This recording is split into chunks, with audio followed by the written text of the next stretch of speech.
Captain Jake Morrison stood on the bridge of the New Horizon and watched the stars through the wide window. His ship had been traveling through space for 3 months now, looking for signs of other life in the galaxy. The year was 2157, and humans had been exploring space for over a century, but they had never found anyone else out there. That was about to change. The communication officer, Lieutenant Ryan Walsh, suddenly turned around in his chair. His face looked excited, but also worried. He had been listening to radio signals from deep space for weeks, hoping to hear something different from the usual cosmic noise. Today, he found it. "Captain Morrison, you need to hear this," Ryan said. He played a recording through the ship's speakers. Strange sounds filled the bridge, like music, but not quite music. The sounds had patterns that seemed too organized to be natural. Dr. Lisa Carter, the ship's language expert, moved closer to listen. She had studied every human language and several ancient ones, too. Her job was to help communicate with any aliens they might find. She listened carefully to the strange sounds, and her eyes grew wide. "This is definitely a language," she said. "It has structure and meaning. Someone intelligent made these sounds." She paused and looked at Captain Morrison. "Captain, I think we just found aliens." Captain Morrison felt his heart beat faster. This was the moment that would change everything for humanity. He was a careful man who had spent 20 years in space, but nothing had prepared him for this. He called his tactical officer, Commander Sam Davis, to the bridge. Sam arrived quickly. He was a former military man who always thought about security first. When he heard the alien message, his first question was simple. Are they friendly or dangerous? Nobody could answer that question yet. The message seemed peaceful, but aliens might think very differently from humans. Captain Morrison decided to send a reply. Dr. Carter helped him create a simple mathematical message that any intelligent species should understand. They sent it toward the source of the alien signals and waited. The answer came faster than expected. Within 6 hours, a new message arrived. This time, the aliens had copied the human mathematical pattern and added their own. Dr. Carter worked day and night to understand what they were saying. She discovered that the aliens wanted to meet face to face. 3 weeks later, the alien ships arrived. Captain Morrison and his crew watched through their instruments as massive vessels appeared near the Kepler-7 space station. The alien ships were beautiful and terrifying at the same time. They looked like they were grown rather than built, with smooth curves and surfaces that seemed to shift and change color. The aliens called themselves the Zephyrians. Their leader, High Commander Vexalar, agreed to meet with human representatives at the space station. Ambassador Helen Brooks arrived from Earth to handle the negotiations. She was a smart woman who had dealt with difficult situations before, but never anything like this. The first meeting took place in a large room on Kepler-7. When High Commander Vexalar entered, everyone understood why the aliens felt superior. He was 7 feet tall with skin that looked like crystal. His movements were smooth and perfect. He spoke through a translation device that turned his words into clear English. "We greet the young species called humans," Vexalar said. His voice sounded beautiful but cold. "We represent the Zephyrian Empire, which rules 12 star systems and guides many worlds toward order and peace." Ambassador Brooks smiled and tried to appear confident. "We welcome contact with your empire. Humanity hopes to learn from your experience and wisdom." During the next few days, the humans and aliens exchanged information about their cultures and technologies. The Zephyrians seemed interested in everything about humanity, asking detailed questions about human government, military capabilities, and social structures. They wanted to know how humans made decisions and solved problems. Dr. Carter noticed something strange during these conversations. The aliens asked their questions in a way that seemed polite, but there was something else underneath. They acted like teachers studying children, not like equals meeting for the first time. She shared her concerns with Captain Morrison, but They both knew they had to be careful not to offend their powerful visitors. Commander Davis also noticed troubling signs. His instruments detected that the alien ships were scanning human settlements and military bases. When he asked about this, the Zephyrians said they were just curious about human technology. Their explanation seemed reasonable, but Davis remained suspicious.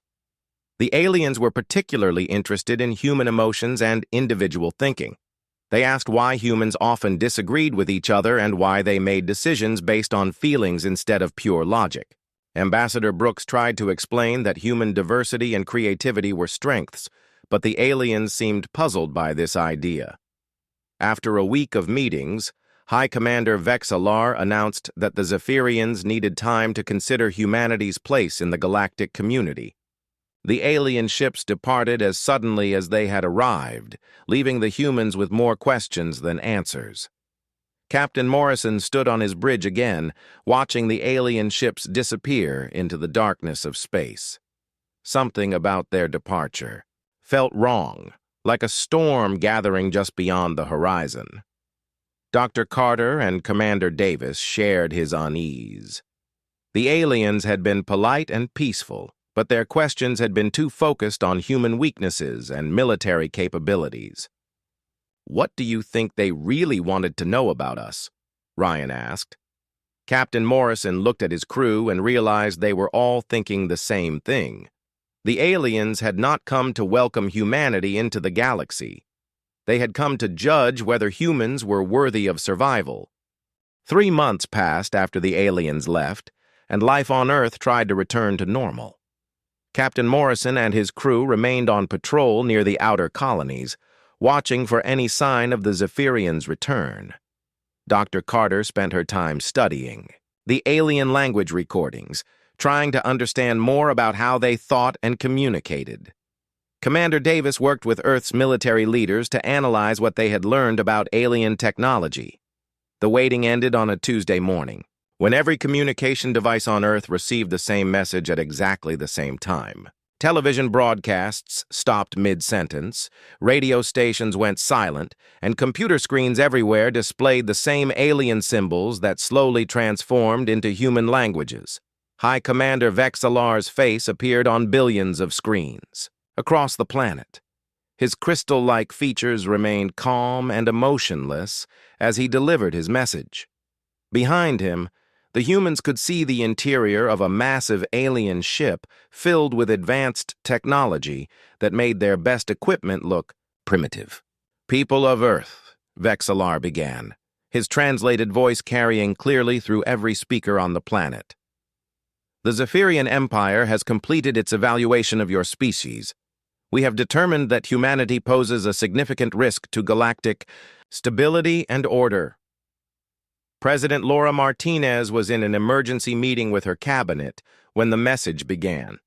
She watched the alien commander with growing alarm as he continued speaking. The room fell completely silent except for the sound of his voice. "Your species demonstrates dangerous unpredictability and violent tendencies," Vexalar said. "Your inability to maintain unified government and your reliance on emotional decision-making make you unsuitable for independent existence in civilized space."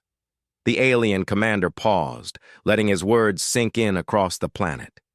Billions of humans stopped whatever they were doing to listen to what came next. Therefore, the Zephyrian Empire offers humanity 2 choices. You may surrender your independence and accept relocation to mining colonies where you will work under proper supervision. This option allows your species to survive while contributing to galactic order. Your second choice is to resist, in which case we will eliminate your species as a threat to peaceful civilizations. President Martinez felt the blood drain from her face. Around the conference table, her advisors looked shocked and angry. General Peter Yang, the head of Earth's military forces, clenched his fists so tightly his knuckles turned white. "Admiral." Kate Johnson stared at the screen with the expression of someone calculating impossible odds. "You have 72 hours to decide," Vexalar continued. "At the end of this period, we will return for your answer. Choose wisely."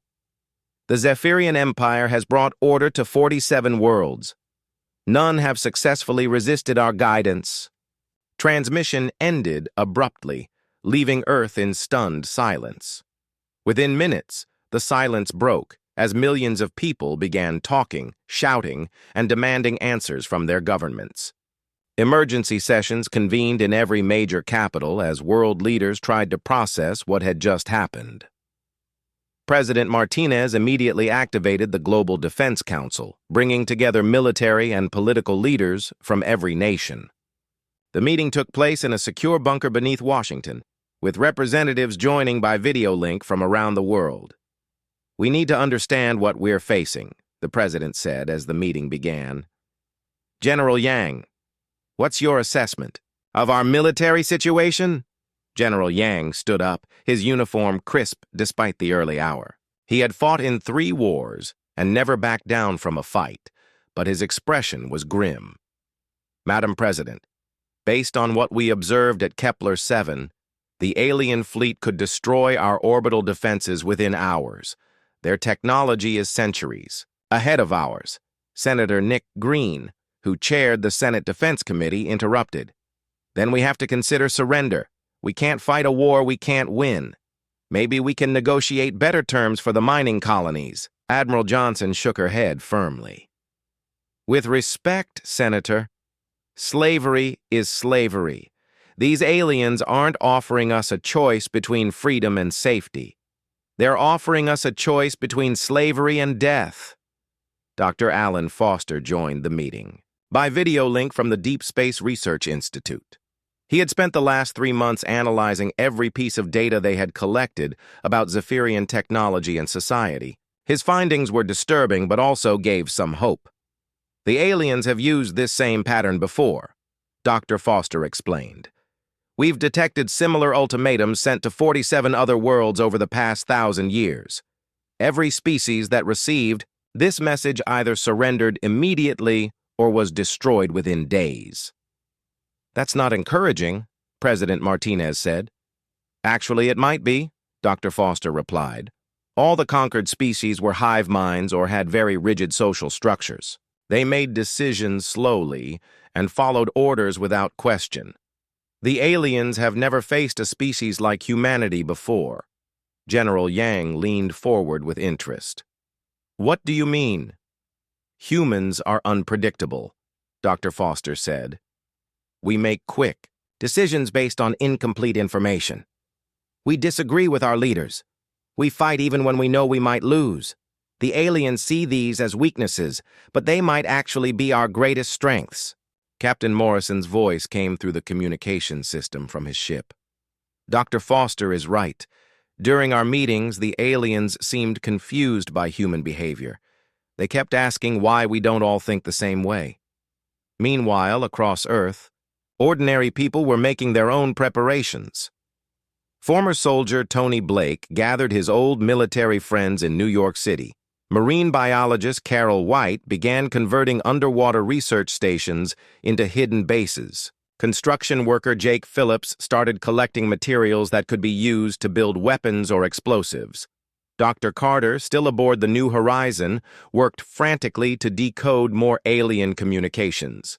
She had discovered that the Zephyrians were broadcasting constantly among their ships, coordinating their movements with mathematical precision. Their rigid communication patterns might be another weakness humans could exploit.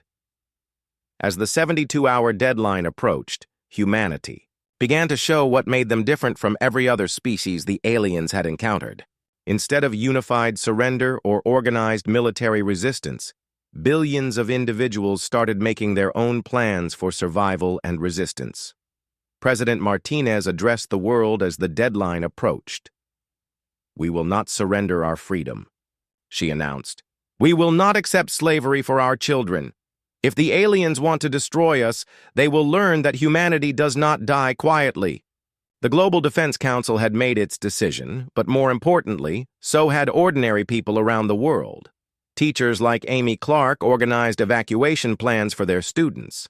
Engineers like Maria Santos designed improvised weapons using household materials. Pilots like Steve Rogers volunteered for missions that had no hope of return. As the 72 hours ended, alien ships began appearing in Earth's solar system. Hundreds of biomechanical vessels took positions around the planet, their weapons aimed at major cities and military installations. The ships were beautiful and terrible, carrying technology that could end human civilization in minutes. High Commander Vexalar broadcast one final message.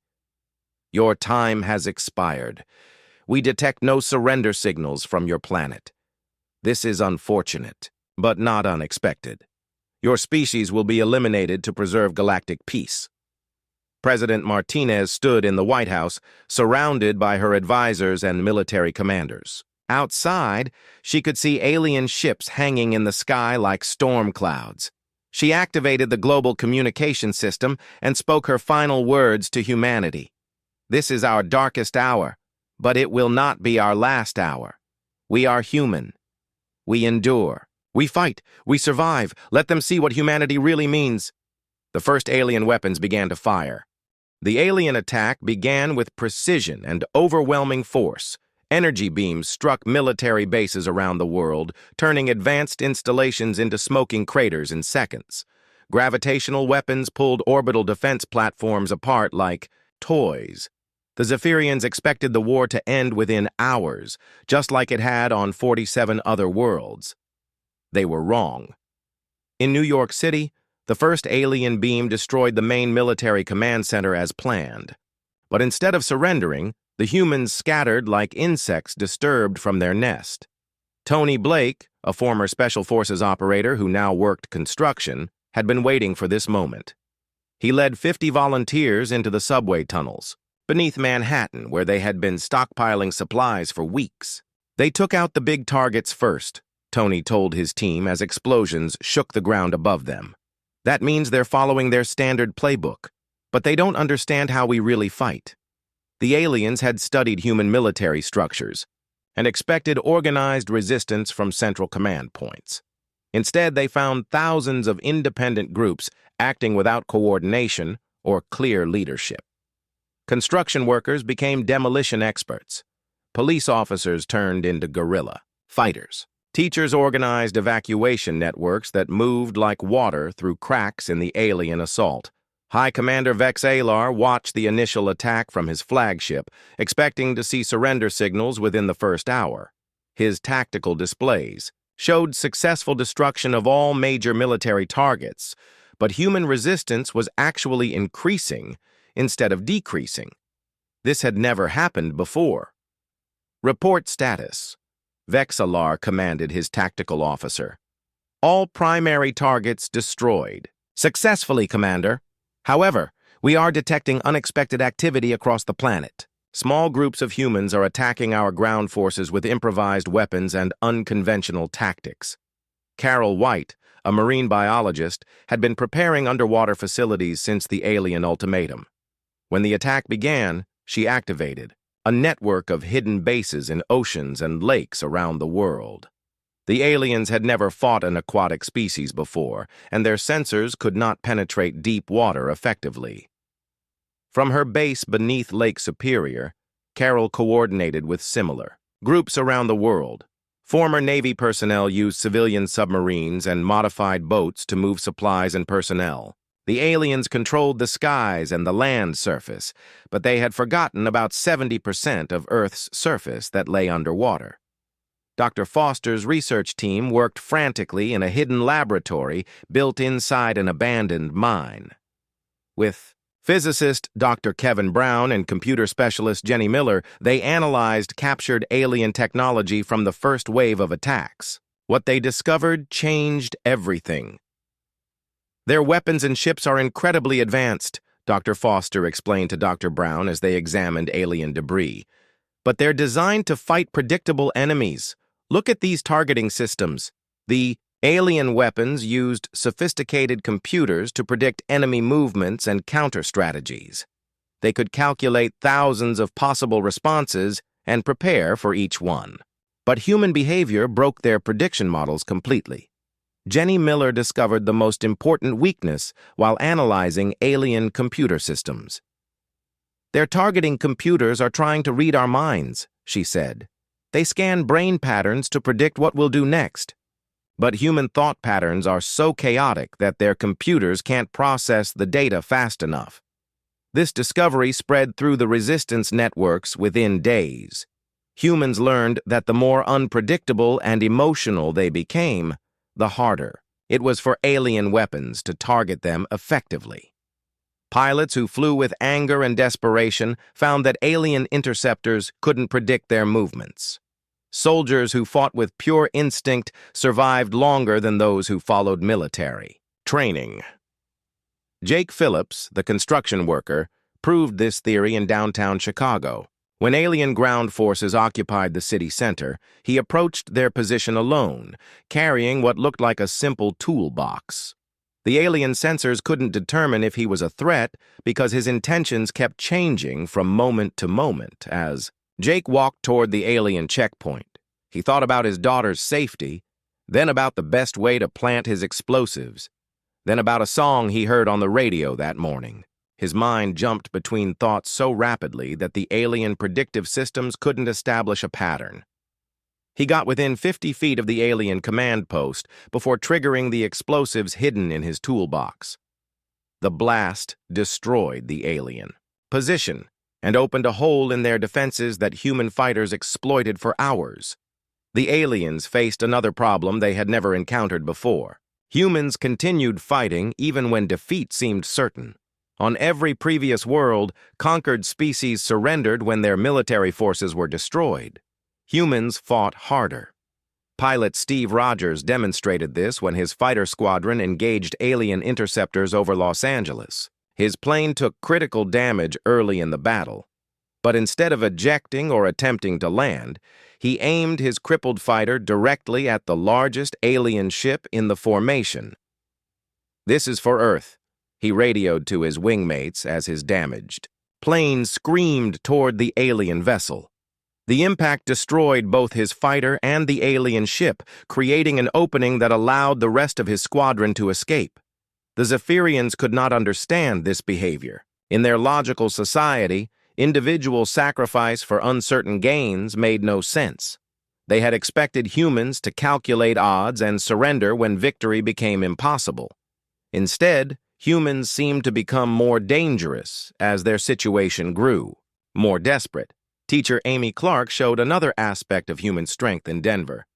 When alien forces surrounded her school, she could have fled or hidden with her students.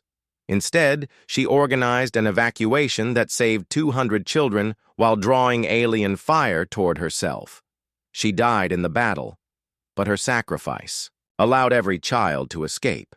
The aliens reported these incidents to High Commander Vexalar as anomalies, but similar events were happening across the planet. Humans were making decisions that prioritized the survival of others over their own safety. This selfless behavior created tactical situations that alien computers could not model or predict. Engineer Maria Santos worked with a team of volunteers in Mexico City to create weapons from common materials. They built electromagnetic pulse devices using car batteries and copper wire. These crude weapons could disable alien sensors and communication equipment, creating blind spots in the alien surveillance network. The most shocking discovery came when Dr. Carter, still aboard the New Horizon in orbit, managed to intercept alien communications. She learned that human resistance was not only surviving, but actually growing stronger with each passing day. "Captain Morrison," she called excitedly, "I've decoded their battle reports. The aliens are losing more equipment and personnel than they planned. They're requesting reinforcements from other sectors." Captain Morrison studied the intelligence data with Commander Davis. The alien fleet was enormous and technologically superior, but it was not designed for a prolonged conflict against an unpredictable enemy. Their ships required specific types of fuel and replacement parts that were not available in the solar system. "They're fighting far from home," Commander Davis realized. "And they expected this to be over quickly. The longer we hold out, the more problems they'll have maintaining their fleet." Back on Earth, the Resistance was learning to exploit every alien weakness. Former police officer Mike Jackson organized urban warfare tactics in Seattle. His teams used the city's underground infrastructure to move unseen, striking at alien positions and disappearing before retaliation could arrive. Electrician Carlos Rivera discovered that alien equipment was vulnerable to power surges from Earth's electrical grid. By overloading transformers and redirecting power flow, his team could create electromagnetic interference that disabled alien sensors across entire city blocks. Nurse Hannah Lewis had never imagined she would become an explosives expert. But the war changed everyone. She learned to build bombs from medical supplies and cleaning chemicals, creating weapons that were undetectable by alien sensors designed to find military equipment. As the first month of fighting ended, High Commander Vexillar faced a crisis that no Zephyrian commander had ever experienced. The human resistance was not weakening. It was adapting, learning, and growing stronger. Worse yet, news of human defiance was beginning to spread to other worlds in the Zephyrian Empire. For the first time in their empire's history, the Zephyrians faced an enemy that refused to accept defeat and grew more dangerous with each battle. The humans had turned their greatest weaknesses into their most powerful weapons, and the galaxy would never be the same. 6 months into the war, High Commander Vexillar stood before the Zephyrian High Council through a holographic communication link. The crystalline beings that ruled the Empire listened in silence as he delivered a report that challenged everything. They believed about galactic conquest. The human resistance has not collapsed as predicted, Vexillar admitted. Our forces have achieved tactical victories in numerous engagements, but strategic control of the planet remains incomplete. Human fighting capacity has actually increased since the initial assault. The eldest member of the High Council, a being known as First Speaker Kethron, leaned forward. Her crystal form pulsed with colors that indicated displeasure. Explain how a primitive species continues to resist superior technology and overwhelming force. Vexillar hesitated before answering. The humans do not fight according to any logical pattern we can predict. They sacrifice themselves for gains that our computers classify as insignificant. They continue attacking even when victory is mathematically impossible. On Earth, Lieutenant Colonel Danny Wright was proving the aliens' assessment correct. He led a special operations team that had been capturing alien technology and personnel for months. Working with scientists like Dr. Rebecca Torres and mechanic-turned-engineer Frank Garcia, they had achieved something that should have been impossible. We've cracked their power systems, Frank announced as he connected human-built components to an alien energy core. This baby can power a small city, and now we can control it with our own computers. Dr. Torres had been studying alien materials science, while Frank worked on their engineering. Their hull plating is incredible, she said. It's stronger than anything we've ever made, but it's also predictable. If we can generate the right frequency vibrations, we can shatter it like glass. Danny's team had grown from 12 soldiers to over 300 volunteers. They included former military personnel, civilian engineers, and ordinary people who had learned to fight through necessity. Together they had turned an abandoned factory in Ohio into a production facility for hybrid weapons that combined human creativity with alien technology.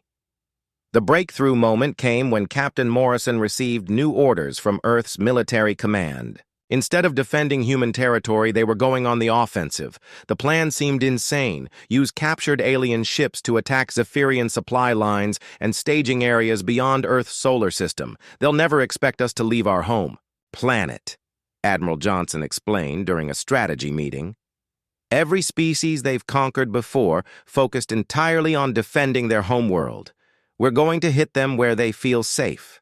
Captain Morrison's ship, the New Horizon, had been equipped with hybrid technology and joined by 24 other vessels crewed by volunteers who understood they might never return to Earth.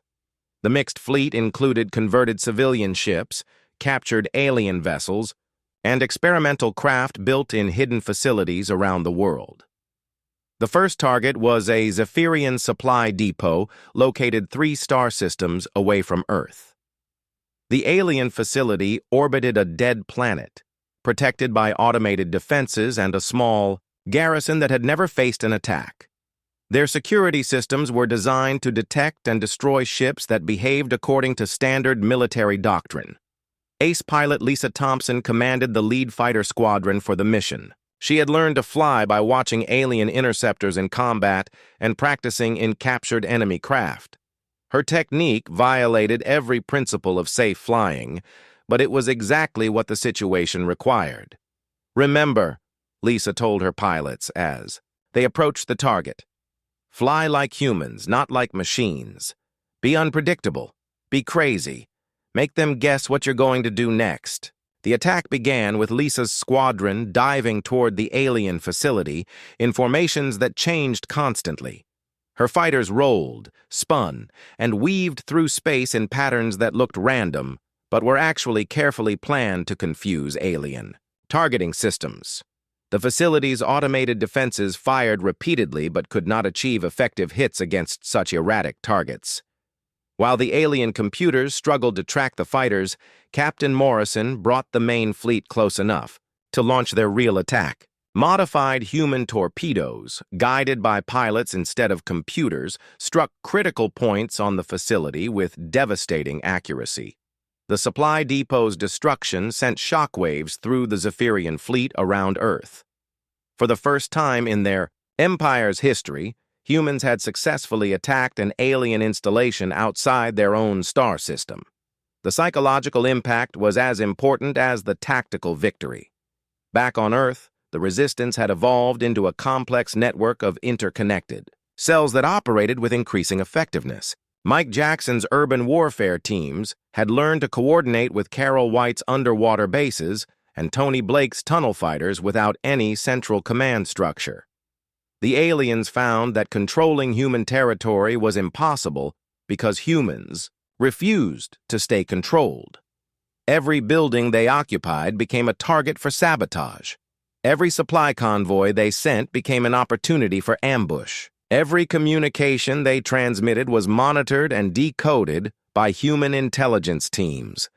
Carlos Rivera had become an expert at electronic warfare, using his knowledge of Earth's power grid to create electromagnetic attacks that disabled alien equipment across entire regions.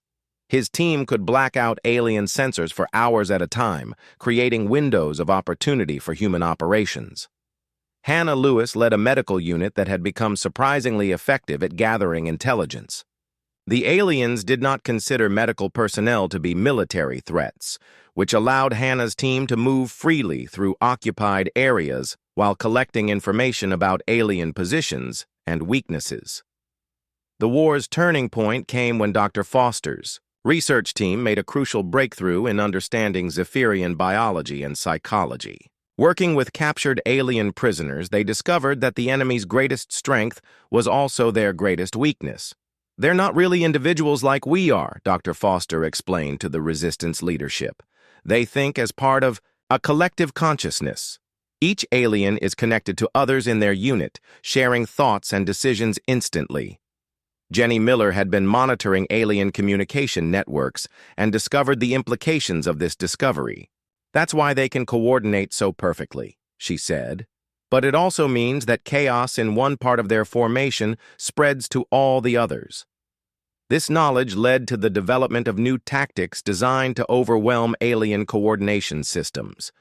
Human forces began launching simultaneous attacks across multiple fronts, each one using completely different methods and objectives. The aliens could not process so many unpredictable threats at the same time. The strategy worked brilliantly. When human teams attacked alien positions in New York, Los Angeles, and London simultaneously, each using different weapons and tactics, the alien response became confused and ineffective. Their shared consciousness, which normally provided perfect coordination, became a liability when faced with too much conflicting information.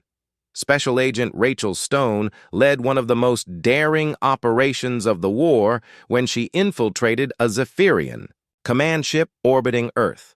Her mission was to gather intelligence about alien fleet capabilities and long-term strategy. What she discovered changed the entire conflict. The aliens had been concealing significant losses from their own population and military leadership. Ships that were reported as operational were actually destroyed or severely damaged. Personnel. Casualties were much higher than their official reports indicated. The image of Zephyrian invincibility was a carefully maintained lie. More importantly, Rachel learned that the Zephyrian Empire was facing rebellion on other worlds.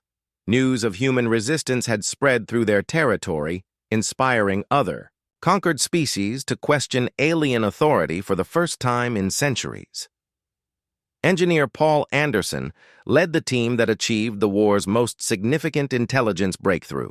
Instead of trying to decode alien communications through traditional cryptography, they focused on understanding the emotional undertones that even logical beings could not entirely suppress. "They're afraid," Paul announced after weeks of analysis. "The aliens are actually afraid of us. They don't understand how we think, and that terrifies them more than any weapon we could build." This fear became evident when combat veteran Julia Kim led an assault on a Zephyrian command center. The alien defenders, who should have had every tactical advantage, made critical errors because they could not predict human behavior. Kim's team captured the facility and took High Commander Vexillar himself as a prisoner. The capture of their supreme commander sent panic through the alien fleet. For the first time, the Zephyrians faced the possibility that their invasion might actually fail. Species that had seemed weak and primitive had not only survived their assault, but were actively winning the war. As news of Vexillar's capture spread throughout the galaxy, the Zephyrian Empire began to fracture. Conquered worlds that had accepted alien rule for centuries started organizing their own resistance movements. The empire that had seemed unbeatable was discovering that their greatest enemies were not weapons or technology, but ideas, human ideas, about freedom, individuality, and the right to resist oppression were spreading like wildfire through galactic civilization. The second year of the war began with humanity taking the fight to the enemy. Earth's fleets, now equipped with hybrid technology and commanded by battle-hardened veterans, hunted Zephyrian forces across multiple star systems. Admiral Johnson led the largest human fleet ever assembled, while Captain Morrison commanded rapid strike forces that hit alien targets and disappeared before reinforcements could arrive. The aliens found themselves in a situation they had never imagined possible. For the first time in their empire's history, Zephyrian ships fled from battle instead of pursuing victory. Human forces appeared in systems that should have been safe, striking at supply lines and communication networks with devastating effectiveness. High Commander Vexillar, now held in a secure facility on Earth, provided crucial intelligence to his human captors. The former alien leader had undergone a transformation that his own people would have considered impossible. Through months of interaction with his captors, he had begun to understand concepts like individual choice and creative thinking. Your species fights in ways that our empire never prepared for, Vexillar told Dr. Foster during one of their regular conversations. "We studied your military capabilities, but we never understood that every human could become a warrior when necessary." Dr. Foster had been working with Vexillar to understand the internal structure of the Zephyrian Empire. What she learned revealed weaknesses that humanity could exploit. "Your people have never faced real resistance before," she observed. "All the species you conquered submitted when they realized they couldn't win through conventional warfare." "Precisely," Vexillar replied. "We became efficient at conquest but never learned to handle prolonged conflict. Our supply lines, our command structure, our entire military doctrine assumes quick victory followed by peaceful occupation. This intelligence proved invaluable when human forces began targeting the deeper structure of the alien empire. Instead of focusing only on military targets, they attacked the economic and communication networks that held Zephyrian territory together. Special Agent Rachel Stone led a series of infiltration missions into alien-controlled systems, where she discovered that the Empire was struggling to maintain control over its vast territory. The cost of the Earth campaign had drained resources from other sectors, and conquered worlds were beginning to test their boundaries. The Empire is like a house of cards, Rachel reported to Earth's leadership. They maintain control through the appearance of overwhelming strength, but that appearance is starting to crack. The most devastating blow to alien morale came when human forces achieved something that should have been impossible. Engineer Paul Anderson's team had been working on decoding alien communication protocols, but instead of simply intercepting messages, they learned to send false commands through the Zephyrian network.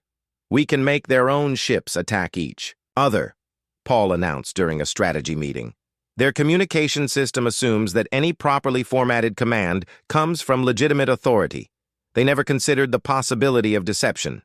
This breakthrough led to a series of operations that turned the alien fleet's greatest strength into a critical weakness. Human operatives sent conflicting orders to Zephyrian units, causing confusion and friendly fire incidents that destroyed alien ships without any direct human involvement.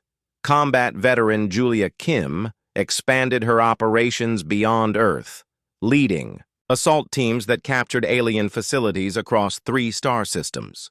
Her forces had grown from a single unit to an entire division of volunteers who specialized in the unconventional warfare that had proven so effective against Zephyrian forces. "The aliens still don't understand how we fight," Julia explained to her officers before a mission to capture an alien research facility. "They expect us to follow military doctrine and fight for strategic objectives. Instead, we fight for each other and for ideas they can't measure or predict." The research facility raid demonstrated how much human capabilities had evolved during the war. Julia's team used captured alien transportation to reach their target, then employed weapons that combined human creativity with alien technology. They moved through the facility like a force of nature, adapting to each obstacle with improvised solutions that alien defenders could not anticipate. The most shocking discovery at the facility was evidence that the Zephyrian Empire had been systematically destroying the cultural heritage of conquered worlds. Art, literature, music, and historical records from dozens of species had been eliminated to prevent the spread of ideas that might encourage resistance. "They're not just conquering territory," Dr. Torres realized as she examined the alien archives. "They're trying to eliminate diversity of thought throughout the galaxy. Every species they've conquered has been forced to think and act exactly like them." This revelation transformed the conflict from a war of survival into a war of liberation. Human forces began broadcasting captured alien records to every world in the Empire, showing conquered species what they had lost and what they might regain through resistance. The psychological impact was immediate and devastating. Worlds that had been peaceful under alien rule for centuries suddenly erupted in rebellion. The Zephyrians found themselves fighting not just humanity, but dozens of other species who had rediscovered their desire for freedom. Captain Morrison's fleet played a crucial role in supporting these new rebellions. Human ships appeared at rebel worlds to provide weapons, supplies, and tactical support. The aliens discovered that their former victims had learned human techniques for unconventional warfare and were applying them with devastating effectiveness. Lisa Thompson had become one of humanity's most successful combat pilots, leading squadrons that included volunteers from newly liberated worlds. Her mixed-species fighter wings proved that cooperation between different types of beings could create military units far more effective than anything the homogeneous Zephyrian forces could field. "Every species brings something different to the fight," Lisa explained to her diverse pilots. "The Capharians are incredibly fast, the Molari have perfect spatial awareness, and the Zentarans can communicate telepathically. When we combine our abilities with human unpredictability, we're unstoppable." The alien empire's response to widespread rebellion revealed how dependent they had become on fear and intimidation. When multiple worlds resisted simultaneously, the Zephyrians lacked sufficient forces to suppress all the uprisings. They were forced to choose which rebellions to fight, allowing others to succeed by default. Tony Blake had evolved from a tunnel fighter in New York to a strategic advisor helping liberated worlds organize their own resistance movements. His experience in unconventional warfare proved applicable across different species and environments. The key is never to fight the way they expect, Tony taught rebel leaders from a dozen different worlds. Be unpredictable. Use your knowledge of local conditions. Make them afraid to occupy your territory. Carol White's underwater bases had become a model for resistance movements throughout the galaxy. Species that lived in environments the Zephyrians couldn't easily control used her techniques to create hidden networks that were impossible to eliminate completely. The war reached a turning point when human forces captured a major Zephyrian fleet base located at the edge of their territory. The facility contained intelligence about the Empire's true military strength and strategic situation. What they found there changed everything. The Zephyrian Empire was not the overwhelming force it appeared to be. Their military was spread thin, across vast distances, maintaining control through careful positioning and the threat of retaliation rather than actual superior numbers. The Earth campaign had forced them to reveal this weakness by committing resources they could not afford to lose. Frank Garcia's engineering teams had been reverse engineering alien technology throughout the war, but their latest breakthrough surpassed all previous achievements. They had created weapons that were not just equal to alien equipment, but actually superior in many ways. Human creativity combined with their technology produces results that neither side could achieve alone, Frank announced as he demonstrated a new class of warship. We're not just matching their capabilities anymore, we're exceeding them.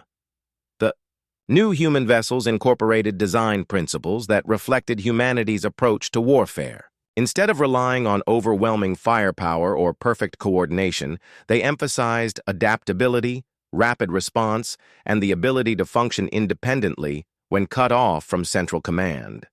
As the second year of fighting drew to a close, the Zephyrian Empire faced a crisis that threatened its very existence. The humans they had dismissed as primitive and weak had not only survived their assault, but had inspired a galactic revolution that was tearing their empire apart. High Commander Vex Alar, watching reports of the growing rebellion from his Earth prison, made a confession that would have been unthinkable when the war began. "We were wrong about your species," he told Dr. Foster. "We thought strength meant uniformity and control. You have shown us that true strength comes from diversity and the willingness to fight for what you believe."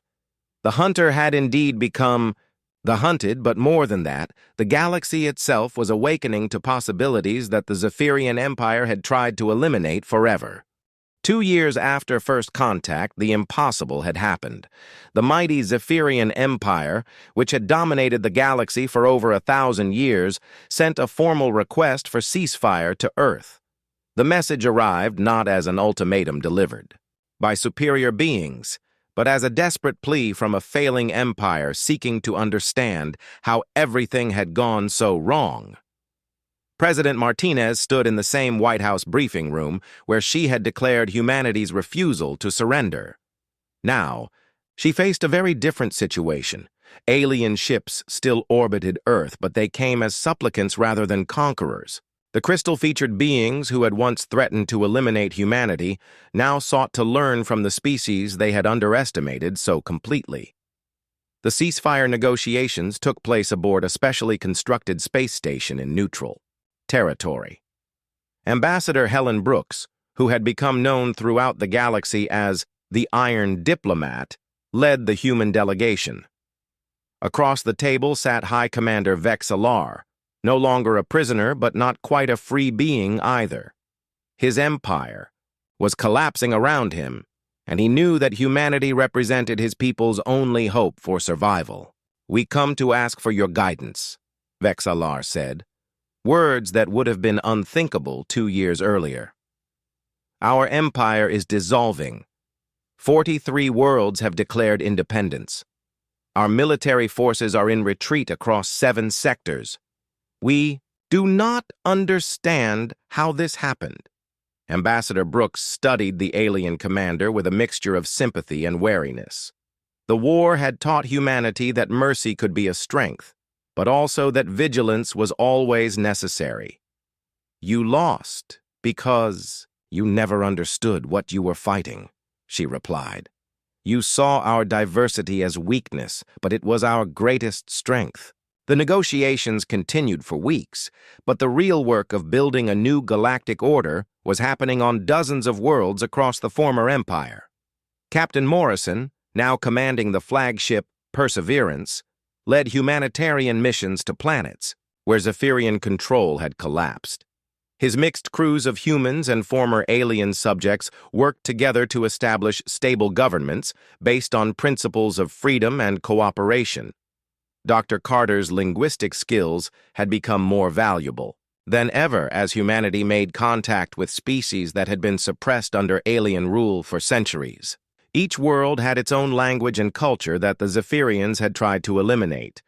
Her work in preserving and reviving these diverse traditions became a cornerstone of the new galactic civilization. Every species has something unique to contribute, Dr. Carter explained to a gathering of planetary representatives.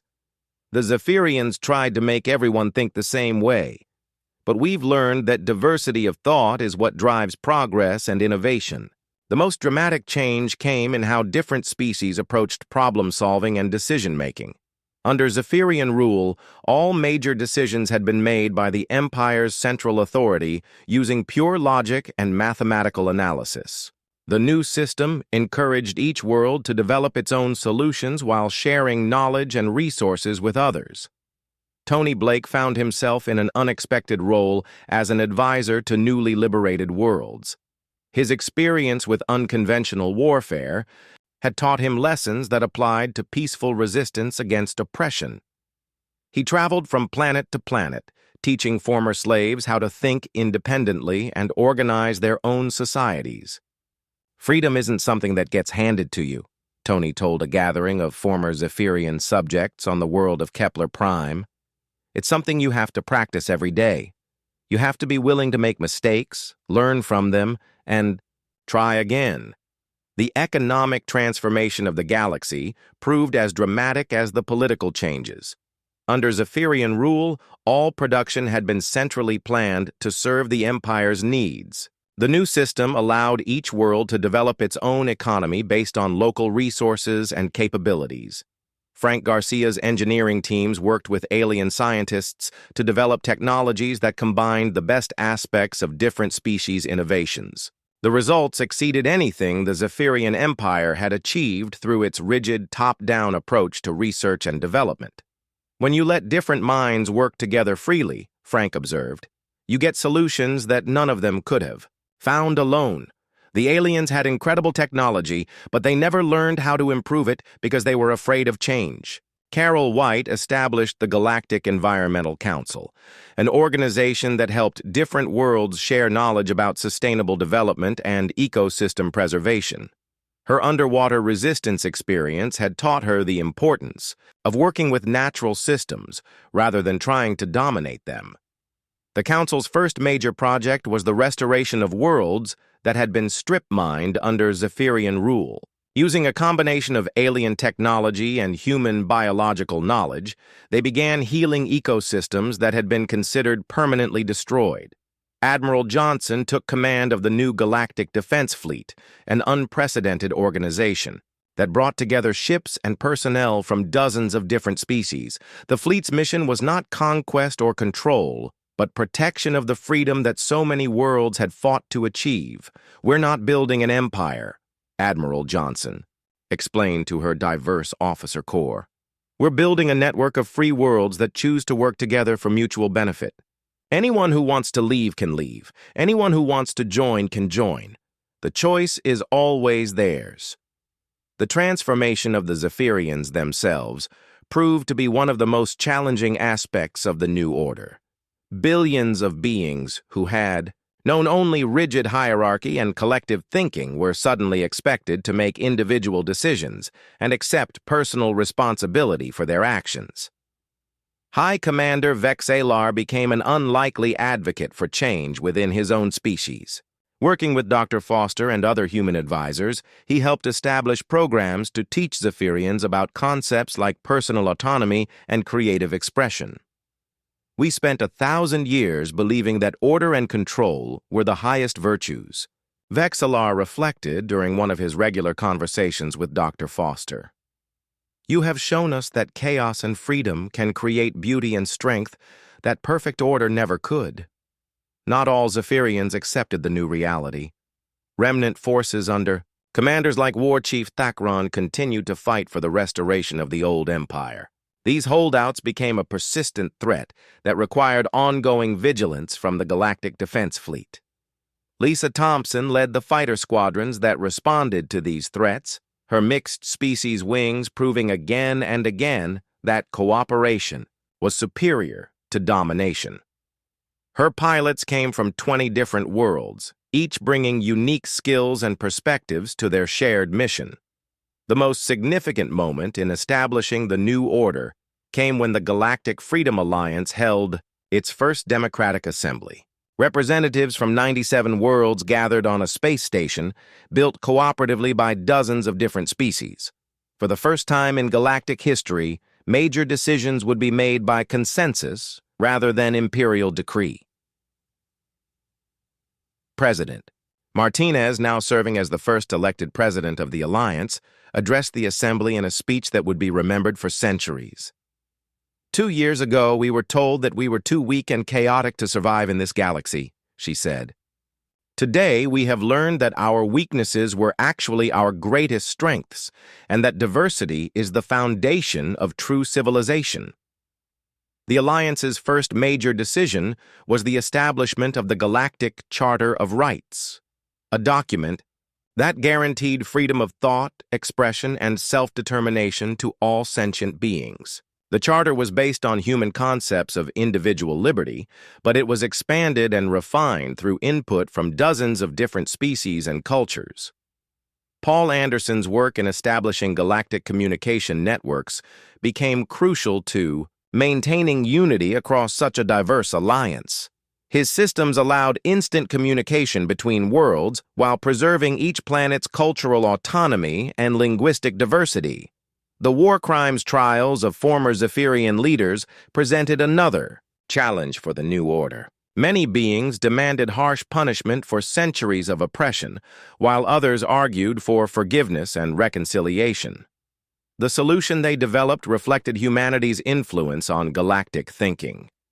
Justice means understanding why things went wrong and making sure they don't happen again, explained Chief Justice Maria Santos, a former engineer who had become one of the Alliance's leading legal thinkers. Punishment without understanding just creates more suffering. As the new galactic order stabilized, exploration and discovery accelerated beyond anything previously imagined. Mixed crews led by explorers like Captain Morrison pushed into regions of space that the Zephyrian Empire had never reached, making contact with new species and discovering wonders that challenged existing knowledge. Dr. Foster's research into interspecies cooperation led to breakthroughs in fields ranging from medicine to physics. When beings from different evolutionary backgrounds worked together, they could solve problems that had puzzled scientists for millennia. The story reached its conclusion aboard the Perseverance as it prepared for humanity's most ambitious mission yet. Captain Morrison stood on the bridge surrounded by crew members from a dozen different species, each contributing their unique abilities to the shared goal of exploring the unknown.